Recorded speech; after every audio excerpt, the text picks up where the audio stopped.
Francisco, Marcos, Chico. Nós estamos aqui hoje para um encontro. Quando eu olho para a plateia, vejo que tem tantos escritores, tantos intelectuais, né? Tem pessoas interessadas na intelectualidade que torna-se um evento de relevância aqui na nossa cidade, né? Cidade é aquele local que a gente vive e que a gente consegue tramar a nossa vida, né? Costurar a nossa vida. E o André aqui costura vidas passadas, né? Embora não seja espírita, ao buscar nos arquivos tudo quanto é natureza de informação que possa trazer um pouquinho de humor. Eu tive o privilégio de fazer o prefácio do livro dele, e uma frase que eu escrevi é uma que vai nas frestas, né? Vai costurando onde os outros historiadores não costuram. E isso permite que ele traga fatos históricos para nós, fatos com relevância, mas que são contados assim, com uma certa dosagem de humor, com uma peculiaridade que faz com que as pessoas possam se interessar pela história, não pelo realismo, muitas vezes, relatorial que boa parte dos escritores fazem. Isso o Renato também faz, a busca, muita gente faz, mas o André está lançando esse livro, A Princesinha da Farinha Podre, que é um livro que traz instantes peculiares da nossa terra. É apenas algumas das sempre tantas crônicas que ele tem. Aí, se vocês comprarem muitos livros dele hoje, ele vai publicar o segundo, o terceiro, o quarto, vai fazer disso um meio de livro. Eu estou imaginando. De qualquer forma, eu quero convidar o André para chegar aqui e o Zé Rezende, o presidente do Arquivo Público, que a gente possa bater um papo aqui.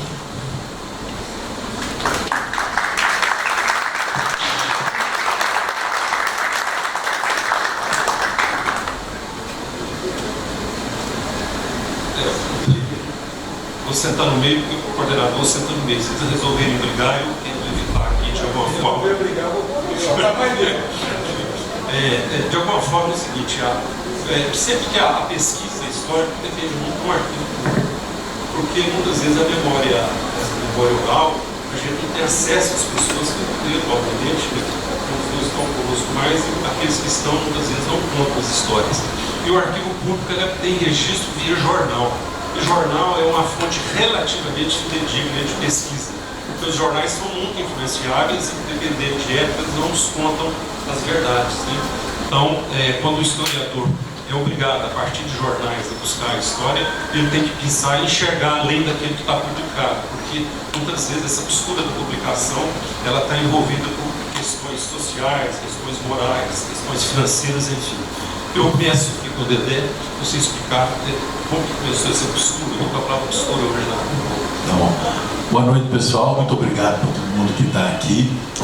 E eu vou contar um pouquinho, né, da história de como esse livro surge.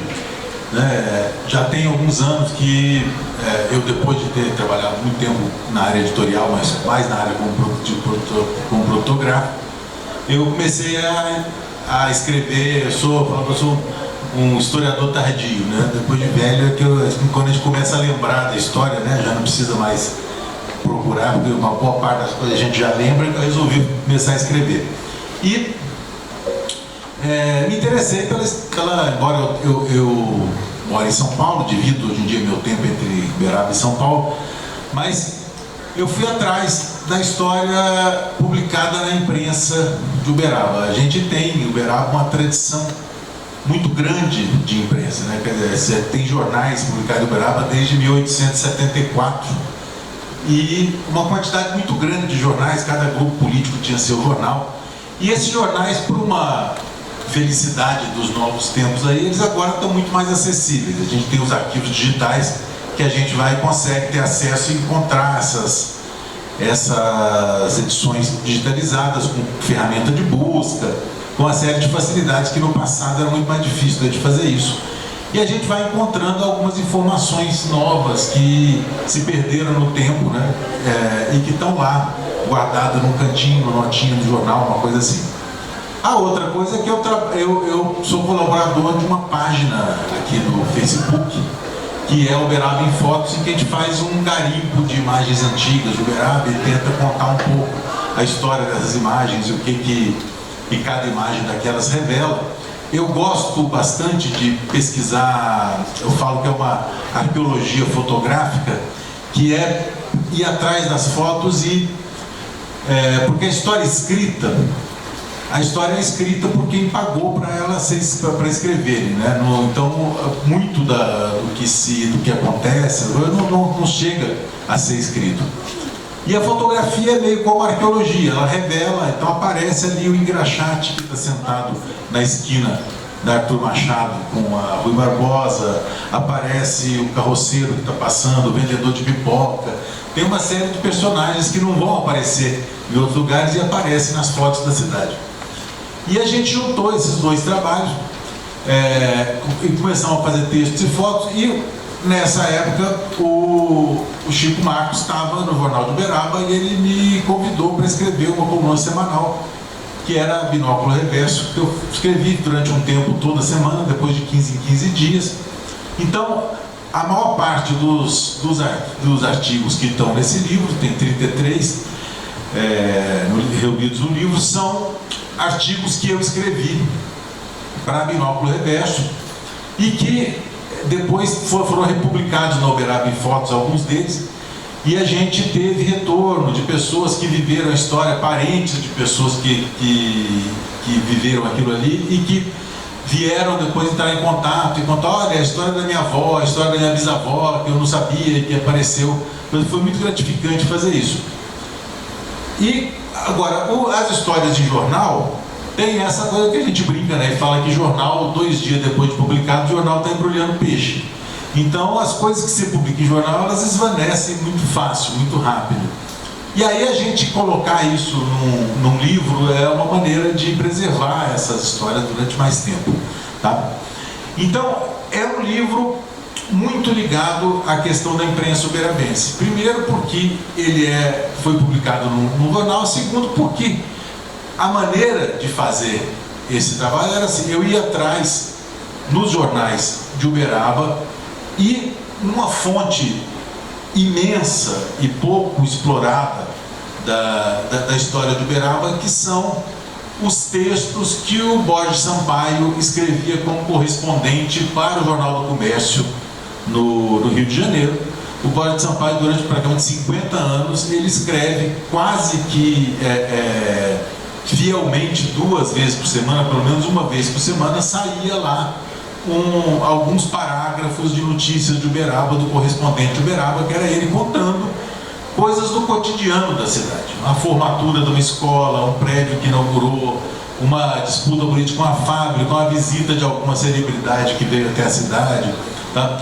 E o Borges Sampaio relata isso, e esse trabalho é um trabalho que está para ser feito ainda, que é recolher toda essa contribuição do Borges Sampaio nos jornais do Rio de Janeiro e organizar isso na forma de um livro que eu tenho certeza que vai revolucionar a pesquisa histórica sobre a história de Uberaba quando esse trabalho estiver disponível e sistematizado.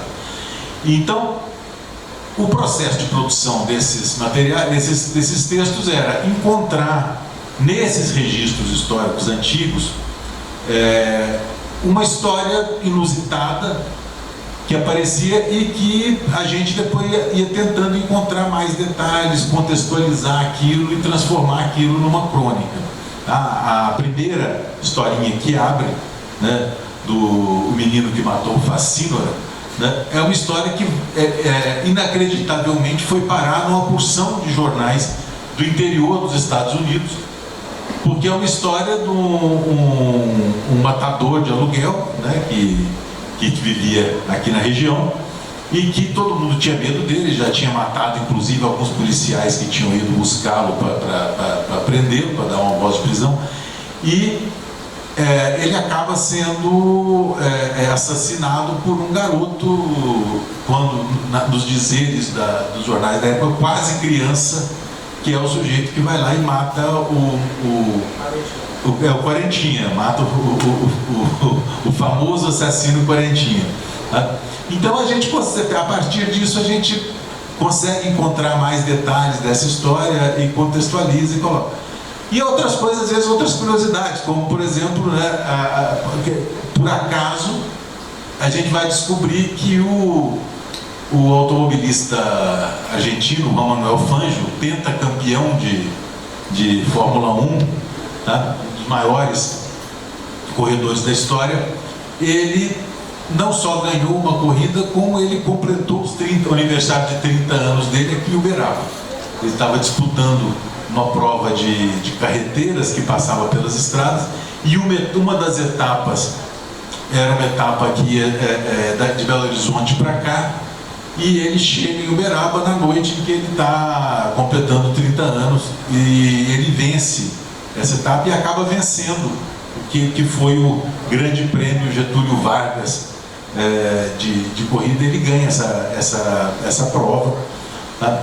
Então tem uma série de histórias que a gente está dividido em capítulos, uma parte muito ligada também à questão do desenvolvimento do progresso, do trem, e eu acho que é interessante isso para as novas gerações, que as pessoas, a gente vive hoje numa realidade em que você tem um primo morando na Austrália e você tira o telefone do bolso, faz uma ligação de vídeo e você conversa ao vivo vendo a cara do sujeito do outro lado do mundo. E a gente viveu um tempo aqui não muito distante em que as pessoas tinha uma dificuldade de comunicação, uma comunicação levava meses, né? As pessoas que foram comprar zebu na Índia iam negociar gado com comissários, né, dos fazendeiros de Uberaba, e encontrava um gado na Índia, mandava uma carta. A carta levava 3 meses para chegar até aqui no Uberaba. Aí o fazendeiro dizia que tinha interesse e mandava outra carta, a carta levava 3 meses para chegar em Mumbai. Aí o sujeito ia começar a negociação, levava anos para você fechar um negócio desse. E aí de repente aparece o telégrafo permite que você mande muito rapidamente as mensagens de um lugar para o outro, tá? A mesma coisa a importância da ferrovia, né? A gente tem uma viagem de Uberaba ao Rio de Janeiro em 1850, levava 3 meses. 2 meses, a pessoa tinha que pegar, subir em lombo de burro e ir atravessando o rio, descendo pelo sul de Minas até chegar no Rio de Janeiro. Podia levar tranquilamente 2, 3 meses para fazer essa viagem. E a hora que chega a ferrovia, a Mugiana chega aqui, você embarcava no relativo conforto de um vagão de trem e em 2, 3 dias você estava chegando no Rio de Janeiro, tá? Então, mostrar, quer dizer, como essas coisas foram chegando na cidade. E a importância que Uberaba teve na vida, como a cidade, a porta do sertão, né, o último bastião de civilização, né, antes da entrada para o sertão, acabava que aqui se encontravam uma série de histórias e de negócios, de coisas muito interessantes. O que não falta é história para contar de Uberaba. Esse livro é uma pequena amostra, tá?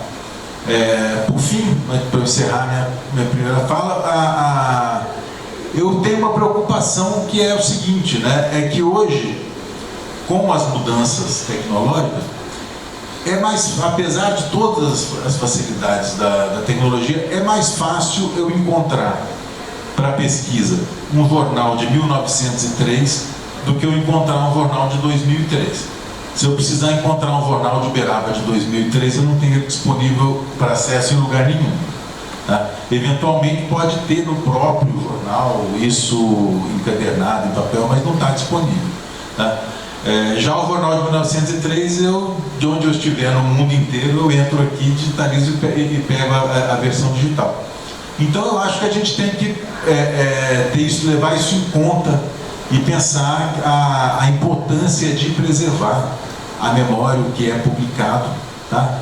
E hoje em dia uma parte significativa desse trabalho é feita pelo Arquivo Público de Uberaba, que se encarregou até.